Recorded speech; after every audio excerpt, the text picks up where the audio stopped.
Perkenalkan, nama saya Beben Satur Dewo Saputro, mahasiswa STAB Kertajasa semester 6. Ya, saya akan mempresentasikan makalah yang berjudul proses dan fase-fase perkembangan dalam mata kuliah psikologi pendidikan, yaitu materinya dari kelompok 1. Ya, pada pembahasan kali ini saya akan mempelajari bagaimana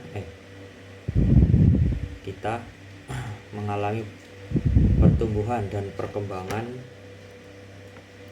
sejak masih dalam kandungan sampai lanjut usia atau dibilang lansia. Ya, untuk pertumbuhan dan perkembangan manusia, pertama kita membahas tentang pertumbuhan dan perkembangan manusia. Ya, di sini saya punya minimap, bisa dilihat di sini. Ya, pertumbuhan adalah perubahan yang kita tahu, perubahan pada tubuh manusia yang dapat diukur secara nyata, kuantitatif. Ya, mungkin contohnya seperti bertambahnya tinggi badan, terus berat badan naik, ukuran kepala membesar, dan organ tubuh berkembang. Misalnya dulu kita dari bayi masih kecil, dari sini permatal bayi ini bisa dilihat di sini. Ya, misalnya bayi lahir dengan berat 3 kg. Nah, setelah berapa bulan berat badannya bertumbuh menjadi sekitar mungkin 5 atau sampai 6 kg. Itu bisa dibilang itu yang namanya pertumbuhan. Sedangkan perkembangan adalah, kalau perkembangan sendiri adalah kemampuan dan fungsi manusia yang bersifat kuantitatif. Maksudnya dari perubahan ini tidak selalu bisa diukur dengan angka, tapi dari kemampuan seorang. Ya, mungkin dari bayi mulai bisa merangkap, terus anak mulai berbicara, terus anak belajar membaca, remaja mulai berpikir kritis, terus orang dewasa mampu mengambil keputusan baik, seperti itu. Jadi pertumbuhan lebih fokus ke perubahan fisik, sedangkan perkembangan lebih fokus pada perubahan kemampuan. Ya, itu. Kalau untuk pengembangan pembawaan dan lingkungan dalam perkembangan, mungkin kalau di sini pengaruhnya dari lingkungan bisa dilihat di sini. Itu ada pembawaan genetik, lingkungan. Nah, ini yang kedua, lingkungan atau pembawaan genetik. Contohnya bisa dari warna kulit, bentuk rambut, terus tinggi badan, sama bakat seni. Atau biasanya ada anak yang mempunyai kecerdasan tertentu atau kelebihan tertentu. Ya, kalau dari lingkungan di sini, lingkungan itu sangat berpengaruh terhadap perkembangan seorang, karena satu, contohnya cara keluarga mereka mendidik dengan baik atau tidak itu sangat mempengaruhi. Terus kedua, ada sekolah yang nyaman, itu bisa mempengaruhi pengaruh perkembangan anak. Yang teman yang positif yang ketiga. Terus yang keempat, ada masyarakat yang mendukung.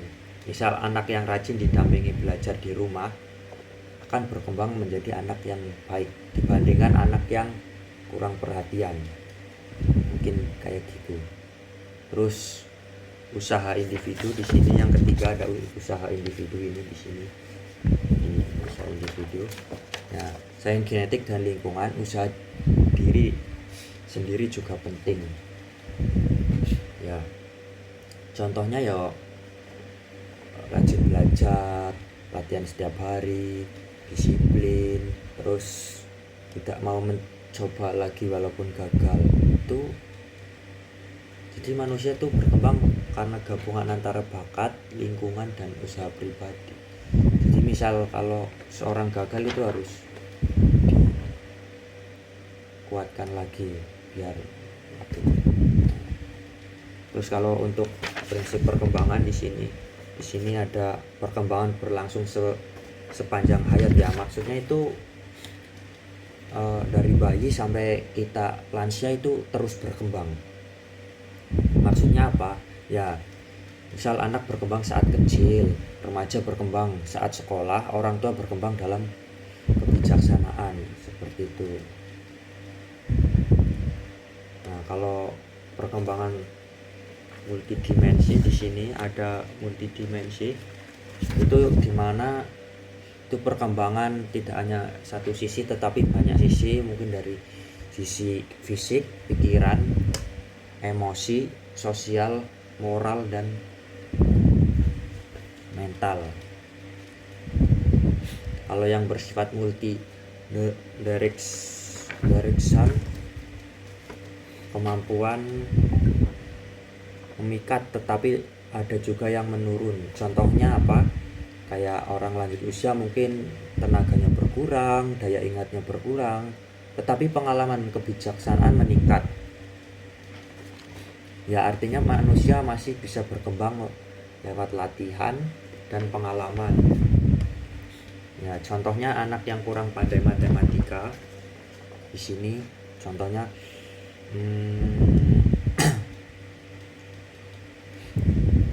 bisa meningkatkan jika rajin belajar. Jadi kemampuan manusia dapat berubah menjadi lebih baik kalau manusia tersebut mau belajar begitu. Untuk aspek-aspek perkembangan manusia ya masih di prinsip masih masuk. Ya itu ada aspek fisik yang berkaitan dengan tubuh manusia. Terus ya contohnya ya kayak tadi, tinggi badan, berat badan, kesehatan, kekuatan otot, dan gerakan motorik. Ya aspek kognitif berkaitan dengan kemampuan berpikir. Maksudnya di sini kemampuan berpikir yaitu kemampuan mengingat, terus memahami pelajaran, memecahkan masalah, terus berpikir secara logis. Apalagi kalau sudah dewasa biasanya pemikirannya sudah kritis, maksudnya lebih luas untuk daya ingat dan daya pikirnya. Nah, terus di sini ada aspek emosional. Kalau ini bisa dilihat di sini. Ini ada emosi, fisik, kognitif, dan emosi di sini. Nah, itu maksudnya contohnya berkaitan dengan perasaan, mengendalikan marah, percaya diri, sabar, dan empati. Seperti itu. Jadi ya seperti itu. Terus untuk aspek sosialnya biasanya kalau berkaitan dengan hubungan dengan orang lain itu mungkin contohnya seperti berteman, terus kalau masuk dunia pekerjaan terus teman kerja, menghargai orang lain, terus menjalin komunikasi, seperti itu. Untuk aspek moralnya berkaitan dengan benar dan salah, biasanya kalau sudah masuk masa dewasa itu mereka akan tahu mana yang benar, mana yang salah, jujur, disiplin, terus tanggung jawab, jadi bisa mengatur dirinya sendirilah supaya menjadi individu yang baik, seperti itu.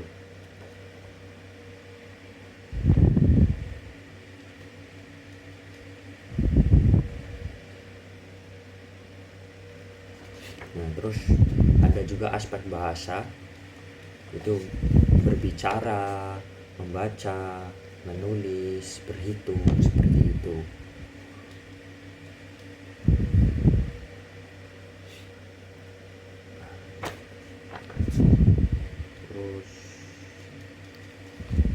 fase dan tugas perkembangan, yakni memiliki tahapan perkembangan. Di sini ada fase parental, di sini bisa melihat di sini, apakah kelihatan di sini ada parental, yaitu masa dalam kandungan. Ini masa masih di dalam perut, yaitu masa dalam kandungan. Pada masa ini organ tubuh mulai terbentuk. Tugas utamanya itu adalah tumbuh sehat sampai lahir. Terus yang kedua ada masa bayi di sini. Masa bayi. Pada masa bayi ini anak akan belajar duduk, merangkak, mengenal suara, terus berbicara sederhana. Terus tugas sebagai orang tua adalah membangun rasa aman kepada anaknya. Terus di sini ada tahap fase kanak-kanak awal. Ini biasanya dari umur 2 sampai 6 tahun. Kalau di fase ini biasanya anak akan sangat aktif bermain dan ingin tahu hal-hal yang baru.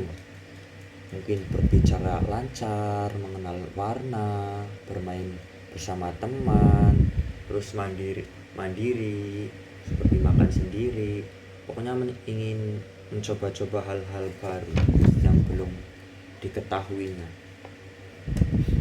Terus di sini ada anak akhir. Fase kanak-kanak akhir itu biasanya di sini akhir itu 6 sampai 12 tahun.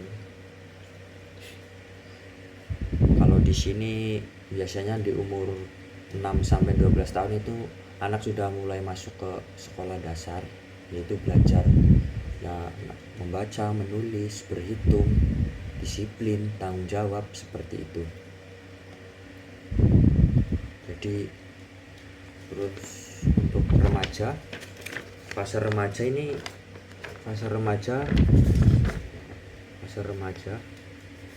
itu masa pubertas dan mencari jati diri. Kayak aku pengen tahu diriku tuh kayak gini loh, kayak gini, seperti itu. Biasanya ciri-cirinya ada pada perubahan fisik, emosinya naik turun, ingin mandiri, mulai memikirkan masa depannya, seperti itu. Terus di sini ada dewasa awal, fase dewasa awal. Ini maksud di sini adalah masuk ke fase dewasa awal itu biasanya di umur 18 sampai 40 tahun. Di sini biasanya individu mulai kuliah, bekerja, terus menikah, membangun keluarga, seperti itu. Terus ada lagi di sini ada fase dewasa madya. Ini di sini. Maksud di fase dewasa madya ini kisaran umur dari 40 sampai 60 tahun. Ini masa stabil dalam pekerjaan dan keluarga. Biasanya mulai membimbing generasi muda, membimbing anaknya, mungkin saudaranya juga, seperti itu. Terus yang fase terakhir adalah fase lansia atau usia tua. Ini seperti di sini, lansia. Nah, biasanya di fase lansia ini yaitu umur 60 tahun ke atas atau masa tua. Di sini biasanya lebih banyak refleksi hidup dan mencari ketenangan. Biasanya kalau orang sudah lansia biasanya mungkin lebih suka tinggal di desa, terus mencari ketenangan lah, tidak mau mencari ketenangan yang tenang, lebih suka hidup di rumah sendiri. Biasanya tidak suka walaupun anaknya sudah ngajak untuk hidup bersama, tapi biasanya orang yang sudah lansia ini akan berpikir untuk tinggal di rumah sendiri, seperti itu.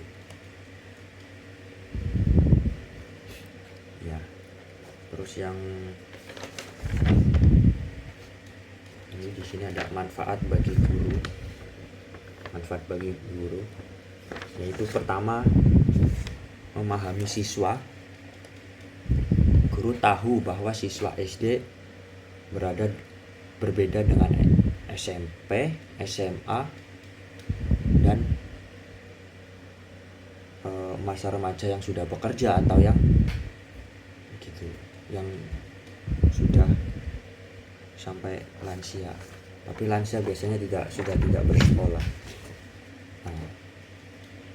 Ya, terus untuk manfaat kedua adalah metode belajar tepat.